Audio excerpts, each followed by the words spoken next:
ICC champions trophy host Pakistan হলেও যে টুর্নামেন্টের একক আধিপত্য নেই তাদের হাতে। পিসিবিকে যা ভাগ করতে হয়েছে আমিরাত ক্রিকেট বোর্ডের সঙ্গে, কারণটা এতদিনে সবার জানা। ভারত পাকিস্তান রাজনৈতিক দ্বন্দ্ব, খেলার মাঠকে রাজনীতির বাইরে রাখার নানামুখী আলোচনা হলেও ভারত পাকিস্তানের ক্রিকেট কূটনীতি বিখ্যাত নানা কারণে।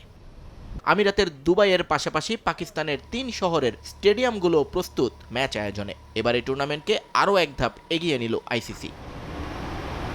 গতকাল আমিরাত সময় বিকেল ৪টায় আনুষ্ঠানিকভাবে টিকিট বিক্রির কার্যক্রম শুরু করে ক্রিকেটের নিয়ন্ত্রক সংস্থা। দুবাই ছাড়াও যে টিকিট পাওয়া যাচ্ছে পাকিস্তানের বেশ কয়েকটি শহরে, পাশাপাশি অনলাইনে আইসিসির ওয়েবসাইটের মাধ্যমে টিকিট কেনার চিরাচরিত যে নিয়ম তা তো আছেই।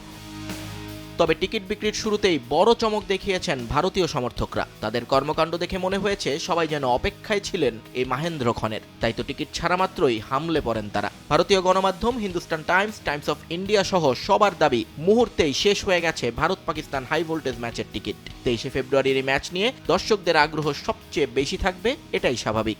আইসিসির আসর ছাড়া যে এই দুই চিরপ্রতিদ্বন্দ্বীকে দেখতে পাওয়া যায় না ক্রিকেট মাঠে, কিন্তু টিকিট বিক্রির এই গতি এরপরও অবাক করেছে আইসিসিকে। মাত্র মিনিট খানিকের মধ্যেই নাকি শেষ সব। পরে ভারত বাংলাদেশ ম্যাচ নিয়েও দেখা যায় একই রকম আগ্রহ। পাকিস্তান ম্যাচের মতো এতটা পাগলপাড়া না হলেও টাইগারদের বিপক্ষে টিম ইন্ডিয়ার সব টিকিট শেষ হতে সময় লাগে 1 ঘন্টা। নিয়ন মোহাইমিন, সময় সংবাদ।